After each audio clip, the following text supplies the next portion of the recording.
Hai semuanya, balik lagi sama calon sarjana. Bayangin kalian tinggal di sebuah desa kecil yang damai, masyarakatnya tuh saling berbagi dan juga toleransi satu sama lainnya. Lalu suatu malam, tiba-tiba rombongan kelompok bersenjata datang dan mulai menculik anak-anak di desa, membunuh semua ayahnya, dan menjual ibunya sebagai budak. Ya, kedengarannya kayak film horor sih emang. Tapi masalahnya, kejadian ini beneran ada di dunia nyata yang dialami sama etnis Yazidi di tangan kelompok ISIS. Mungkin banyak dari kalian yang nanya nih, siapa sih etnis Yazidi ini? Oke, daripada semakin penasaran, hai, aku Jenny dari calon sarjana, yuk kita bahas.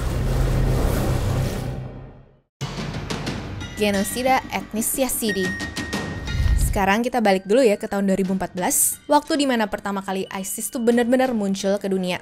Saat itu, dunia dibuat sangat kaget sama kelompok radikal yang menamakan diri mereka sendiri sebagai Islamic State of Iraq and Syria atau yang lebih dikenal sebagai ISIS. Kelompok ini berasal dari cikal bakalnya Al-Qaeda. Iya, mereka awalnya adalah cabang kelompok tersebut di Irak, namun pada akhirnya mutusin untuk pisah dan mendeklarasikan dirinya sebagai negara Islam yang mencakup wilayah Irak dan juga Suriah. Tujuannya itu apa sih? Mendirikan kekhalifahan Islam. Sampai akhirnya pada tahun 2014, ISIS menguasai sejumlah wilayah besar di Irak dan juga Suriah, termasuk Mosul dan juga Raqqa. Sejak saat itulah kelompok mereka bertambah besar dan menjadi perhatian dunia. Mereka muncul tiba-tiba dengan kekuatan besar dengan merebut kota demi kota di Irak dan juga Suriah, guys. Tapi yang bikin mereka mengerikan bukan cuma kekuatan militernya ya, tapi kekejamannya yang luar biasa. Bayangin aja, mereka tuh nggak akan ragu loh untuk memenggal kepala tawanan di depan kamera, membakar hidup-hidup lawan mereka, membudak perempuan, dan juga menghancurkan situs bersejarah termasuk tempat ibadah yang mereka anggap bertentangan dengan ajarannya. Tapi di balik semua kisah horor yang kita dengar tentang ISIS ini, ada satu kisah yang jarang dibahas oleh banyak orang. Dan kisah itu adalah genosida terhadap etnis Yazidi di Irak Utara. Semua orang tahu ya kalau ISIS tuh kejamnya bukan main, tapi nggak semua orang tahu nih kalau ada pembantaian massal paling sadis yang dialami sama etnis Yazidi. Siapa sih etnis Yazidi itu? Nah, mereka ini adalah kelompok etnis Kurdi yang punya populasi global nggak sampai 1,5 juta jiwa, di mana tinggal di wilayah pegunungan Sinjar yang ada di Irak Utara. Etnis ini nggak menganut agama umum kayak Islam ataupun Kristen ya guys. Ya, meskipun Irak mayoritasnya adalah Muslim, tapi etnis ini agamanya adalah monoteistik yang udah ada sejak ribuan tahun yang lalu.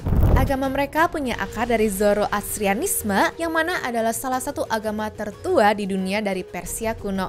Mereka percaya sama satu Tuhan, tapi juga menghormati sosok malaikat bernama Melek-Taus, yang sayangnya sering dianggap mirip iblis oleh kelompok ekstremis ya. Melek-Taus atau malaikat merak ini dianggap sebagai pemimpin 7 malaikat suci yang ditugaskan oleh Tuhan untuk menjaga dunia manusia. Nah, dalam mitologi Yazidi, Melek-Taus dipercaya sebagai perwakilan ilahi yang menangani segala urusan dunia, mulai dari yang baik maupun yang buruk juga.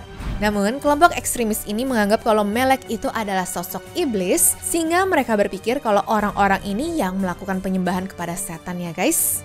Dan dari sinilah semua bencana itu dimulai. Tanggal 1 Agustus tahun 2014, ISIS melancarkan serangan ke kota Sinjar. Mereka tuh benar-benar langsung menyerang ke pusat kota, di mana adalah tempat banyak etnis Yazidi tinggal.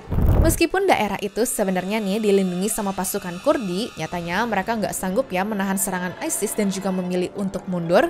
Akibatnya apa tuh? Puluhan ribu orang Yazidi terjebak tanpa perlindungan di kaki dan juga puncak gunung Sinjar. Hanya dalam waktu 2 hari aja nih, nyatanya mereka berhasil mengepung kota dan bikin semua orang di sana bertekuk lutut. Dan yang terjadi selanjutnya adalah salah satu tragedi paling kejam pada abad ini. Ribuan pria Yazidi nyatanya langsung dieksekusi massal dan mereka tuh ditembak dan juga dilempar ke kuburan massal ya teman-teman. Sementara itu ribuan perempuan dan juga anak-anak diculik, diperjualbelikan, dan dijadikan budak untuk para anggota ISIS. Ya nggak cuma itu ya, anak laki-laki yang masih kecil pun nih banyak yang sengaja dimasukkan ke kamp pelatihan untuk dicuci otaknya dan dijadikan tentara ISIS. Gila banget kan? Semua kejahatan ini dengan tega mereka lakuin hanya karena anggapan kalau etnis ini menyembah setan. Dan mereka yang bilang agama etnis ini menyembah iblis itu, ternyata kelakuan mereka juga malah jauh lebih mengerikan daripada iblis itu sendiri nggak sih? Perkosa wanita dan anak kecil itu jelas kejahatan perang paling menjijikan nggak sih guys? Jalur pengungsian. Oke, jadi kalian pikir waktu orang-orang Yazidi berhasil kabur dari pembantaian ISIS, penderitaan mereka tuh udah selesai gitu? Salah besar ya, justru mimpi buruk mereka yang sebenarnya baru aja dimulai. Ribuan keluarga Yazidi nyatanya berhasil lari ke Gunung Sinjar, tapi jelas mereka cuma bawa baju yang ada di badan. Mereka terjebak di gunung tandus, tanpa makanan, tanpa air, dan juga tanpa tempat berteduh ya. Di sini pilihan mereka tuh cuma dua. Pertama, yaitu tetap di atas gunung dan juga mati pelan-pelan karena kelaparan dan juga dehidrasi. Atau yang kedua, yaitu coba turun gunung tapi resikonya langsung ditangkap dan dibantai sama ISIS yang sudah ngepung di bawah. Sama-sama nggak enak nggak sih?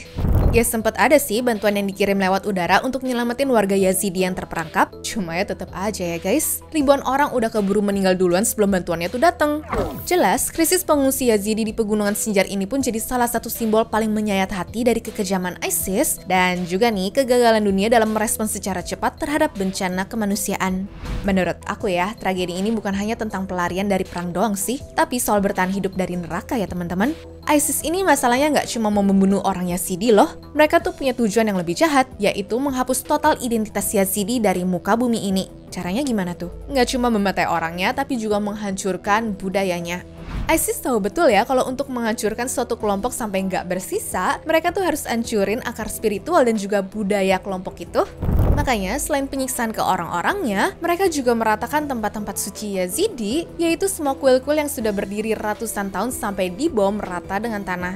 Bahkan selain itu, paksaan pindah agama pun jadi bagian dari strategi mereka loh. Di penjara Tal Afar ada sekitar 200 pria Yazidi yang ditawan ya guys. Dan para pria ini dikasih pilihan antara pindah agama atau mati ditembak. Kekejaman ini pun gak berhenti di situ ya. Anak-anak Yazidi yang ditangkap dipisahkan dari orang tuanya. Kebanyakan dari mereka dikirim ke Mosul atau ke kota-kota yang sempat jadi basis utamanya ISIS. Di sana mereka tuh dipaksa belajar ideologi ekstrim dan sengaja dilatih untuk jadi prajuritnya. Bayangin anak-anak ini tuh masih umur 7-9 tahun, tapi udah dicuci otaknya supaya mau buat ikutan perang dong. Dan yang jadi korban paling parah ya para perempuan. Banyak dari perempuan Yazidi diperlakukan dengan sangat tidak manusiawi ya teman-teman. يعني تشتمل باوان دي تتهادنا تكادنا نيف مدى يعني الشيخ دوان تهادن أو داعش الهاتة تقودنا مرة أنت اسمالي خوصلي خوكن بكهن نشمرا ويعني زاندو أو خواتالك أن ميسورة تاشوارا قرن خوش مرة بكهني أو جن كجيل نيف مدى يعني مجابي خودي كجكيت نحسالي برن اختسابت كنوفت قراندنا بعد عكيد وان شنتي بزحمة وبين شيخي وانا بجي شقي خوي كامل وتقريبا بين جي كتني وي غرفة كتكست فهيدة حموي شخورة جدقر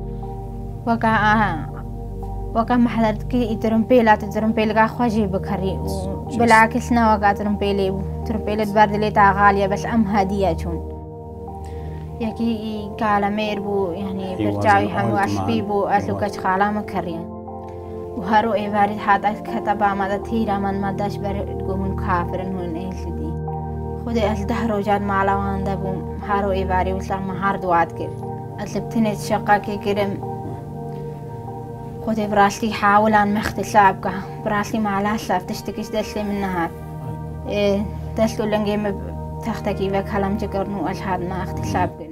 Mereka dipaksa pakai baju yang dianggap sesuai syariat versi ISIS dan selalu diawasi supaya tunduk pada aturan-aturan yang ketat.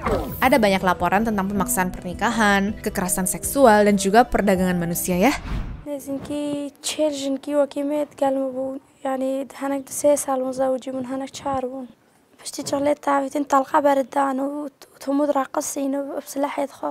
Dan gak cuma itu ya guys, para perempuan ini selalu diperiksa sama ISIS untuk menentukan apakah mereka masih perawan atau enggak. Ya kalau sampai ada yang hamil, jelas bakalan langsung diaborsi. Masalahnya banyak dari gadis-gadis di sana yang diperkosa berkali-kali oleh para militannya ISIS. Dan kalian kalau dengar alasannya sih pasti kesel setengah mati ya. Jadi para militan ini percaya kalau memperkosa wanita non-muslim sebanyak 10 kali itu akan membuat mereka masuk agamanya. Benar-benar nggak manusiawi kan? Iblis aja kalah serem ini mah. Kalaupun mereka akhirnya pindah agama, itu juga karena mereka udah tertekan dan berusaha setengah mati supaya tidak mengalami pelecehan seperti itu lagi ya guys. Bukan karena emang pengen pindah agama. Selain itu, mereka juga dijual di pasar budak baik secara langsung di kota-kota maupun lewat media sosial seperti WhatsApp dan juga Telegram. Bahkan untuk menghasilkan uang lebih banyak, beberapa dijual untuk diambil bagian tubuhnya di pasar gelap coba. Baru tahu kan kalian kalau ada kejadian kayak begini? Genosida ini terjadi dalam waktu singkat ya guys. Ya paling cuma beberapa minggu doang, tapi luka yang ditinggalkan jelas akan bertahan selama beberapa generasi. Dari sekitar 10.000 orang Yazidi yang diculik, sepertiganya aja belum ditemukan hingga hari ini. Ya, aku berharap dengan adanya video ini banyak dari kalian yang terbuka wawasannya soal genosida ini sih. Dan kalau teman-teman merasa kisah ini tuh penting, bantu share video ini ya. Soalnya semakin banyak orang yang tahu, maka aku berharap kita bisa mencegah tragedi serupa terulang kembali ya guys. Anyways, cukup sampai di sini ya guys video hari ini. Sampai jumpa di video selanjutnya. Dah.